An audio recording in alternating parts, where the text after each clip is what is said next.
జై శ్రీరామ్ అందరికీ నమస్కారం. వెల్కమ్ టు న్యూస్ అఖండ. నేను మీ కస్తూరి శ్రీధర్. మిత్రులారా, ఢిల్లీ ఎన్నికలకు సంబంధించి ఒక కీలకమైన అప్డేట్ను తీసుకొచ్చిన న్యూస్ మాత్రం సూపర్గా ఉంటుంది. సరే, మొత్తానికి మ్యాటర్కి వస్తే ఢిల్లీ ఎలక్షన్స్ రానే వచ్చినాయి. ఇప్పటికే కేంద్ర ఎన్నికల సంఘం ఢిల్లీ ఎన్నికల నోటిఫికేషన్ను విడుదల చేయడంతో అన్ని పార్టీలు కూడా తమ అభ్యర్థులను అయితే ప్రకటిస్తారు. బీజేపీ ఇంకా చివరి లిస్ట్ అయితే విడుదల చేయాల్సి ఉన్నది. నాకు తెలిసి ఈ వీడియోని మీరు చూసే టయానికి ఫైనల్ లిస్ట్ కూడా విడుదల చేసే అవకాశం ఉండదు.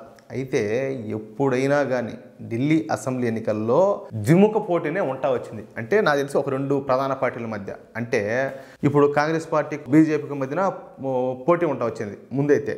ఇక ఈ మధ్యలో ఈ ఆమ్ ఆద్మీ పార్టీ ఒకటి పుట్టుకొచ్చింది కదా, ఆ పార్టీ పుట్టుకొచ్చిన తర్వాత ఆమ్ ఆద్మీ పార్టీకు భారతీయ జనతా పార్టీకు మధ్యన పోటీ అయితే ఉంటా వచ్చింది. కానీ ఇప్పుడు ఢిల్లీలో కాంగ్రెస్ పార్టీ కూడా పుంజుకున్నట్టే కనపడుతుంది. అర్థమవుతుందా?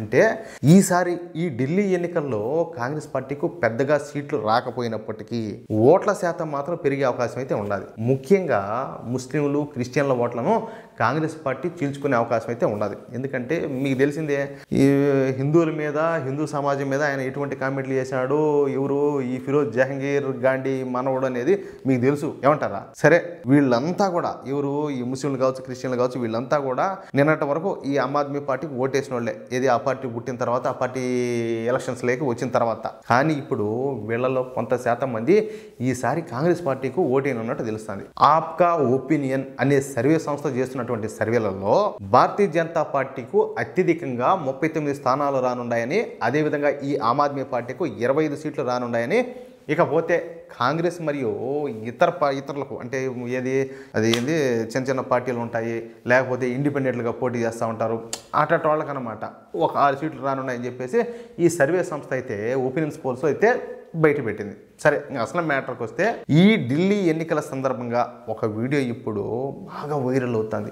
ఆ వీడియో ఇప్పుడు సంచలనం సృష్టిస్తాను. ఇంతకు ఏంది ఆ వీడియోలో ఏమన్నదని చెప్పి ఇప్పుడు చెప్తా చూడండి. ఒక యూట్యూబ్ ఛానల్ వాళ్ళు మనలాగే ఈ ఢిల్లీ ఎన్నికల సందర్భంగా ప్రజలను ఒక ఇంటర్వ్యూ అయితే చేశారు. అది కూడా ముస్లిం మహిళలను ఇంటర్వ్యూ చేశారు. అది ఏమన్నాయి అంటే, ఇప్పుడు ఆ ఇంటర్వ్యూలో ఆ యూట్యూబ్ జర్నలిస్ట్ మాట్లాడతా, మీరు ఈసారి ఎవరికి ఓటు వేయాలనుకుంటున్నారని చెప్పేసి ఆ ముస్లిం మహిళలను అడిగినాడు. అందుకు సమాధానంగా ఆ ముస్లిం మహిళ మాట్లాడతా, మేము ఇప్పటి వరకు ఆమ్ ఆద్మీ పార్టీకి ఓటేసాం, కానీ ఆమ్ ఆద్మీ పార్టీ మాకు ఎటువంటి పనులు కూడా చేయలే, మా కాలనీలో ఎటువంటి అభివృద్ధి కార్యక్రమాలు చేయలే అని చెప్పి సమాధానం ఇచ్చింది. ఇంకా మళ్ళా ఈ యూట్యూబ్ జర్నలిస్ట్ మాట్లాడతా, ముస్లింల ప్రధాన లక్ష్యం ఏంటయ్యా అంటే భారతీయ జనతా పార్టీని ఓడించడమే కదా, మరి ఈసారి మీరు ఎవరికి ఓటేయాలనుకుంటారని చెప్పేసి మళ్ళీ అడిగినాడు.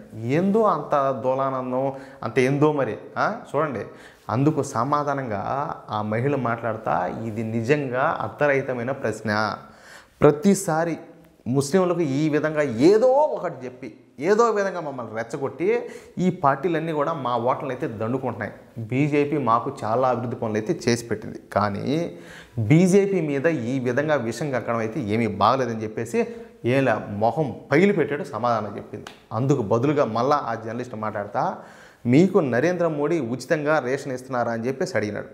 అందుకు సమాధానంగా మళ్ళీ ఆ ముస్లిం మహిళ మాట్లాడతా, అవును, ప్రధాని మోడీ గారు మాకు ఉచితంగా రేషన్ అయితే ఇస్తున్నాడు, ముస్లింలు, హిందువులు అనే భేదభావం లేకుండా సమానంగా అందరికి కూడా రేషన్ ఇస్తున్నారంట. మళ్ళా దవడ బయలు పెట్టేట్టు సమాధానం చెప్పింది. దీంతో ఇప్పుడు ఈ వీడియో ఢిల్లీ వ్యాప్తంగా వైరల్గా మారిపోయింది.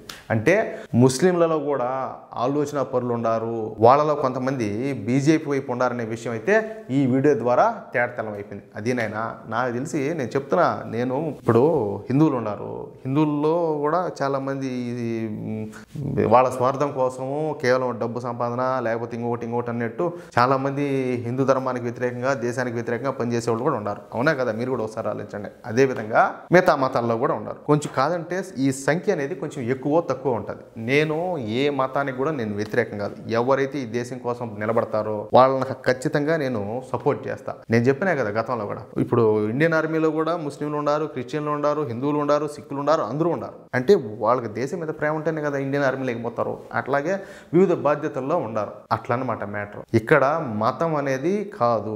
ఎవరైతే ఈ దేశాన్ని ఇష్టపడతారో, ఈ దేశం తమదిగా భావిస్తారో, ఈ దేశ భవిష్యత్తు కోరుకుంటారో, ఇప్పుడు మన శత్రు దేశాలైనటువంటి ఇప్పుడు చైనా కావచ్చు, పాకిస్తాన్ కావచ్చు, ఇప్పుడు కొత్తగా ఏర్పడినటువంటి ఇప్పుడు ఏది మన దేశం మీదకి కత్తి కడతా ఉన్నటువంటి బంగ్లాదేశ్ కావచ్చు, వాళ్ళని కూడా విభేదిస్తా వ్యతిరేకిస్తా తన్ని తరవాలని చెప్పి అనుకుంటున్నారో వాళ్ళు ప్రతి ఒక్కరు కూడా అసలు సిసరైనటువంటి హిందువే, అసలు సిసరైనటువంటి భారతీయులే. వాళ్ళని ఖచ్చితంగా నేను సపోర్ట్ చేస్తా, 100% వాళ్ళ వైపు నిలబడతా. అది ఏ మతమైనా కానీ ఏ కులమైనా కానీ. తప్పు చేశారా మనోళ్ళైనా కూడా మన ఇంట్లో వాళ్ళైనా కూడా బేయడమే అంతే, దాంట్లో ఏం డౌటే లేదు. ఏమంటారా మిత్రులారా? నా ఆలోచన కరెక్ట్ అయితే, ఈ న్యూస్ మీకు నచ్చితే, నేను చెప్పింది కరెక్ట్ అని చెప్పి మీకు అనిపిస్తే ఈ న్యూస్ నలుగురికి షేర్ చేయండి. అదేవిధంగా తప్పనిసరిగా ప్రతి ఒక్కరు కూడా మీ యొక్క అమూల్యమైన అభిప్రాయాన్ని కామెంట్ చేయండి. ఇంతవరకు మన ఛానల్ సబ్స్క్రైబ్ చేసుకోకపోతే ఇటువంటి మరెన్నో ఇంట్రెస్టింగ్ న్యూస్ కోసం తప్పనిసరిగా మన ఛానల్ సబ్స్క్రైబ్ చేసుకోండి ప్లీజ్. జై శ్రీరామ్.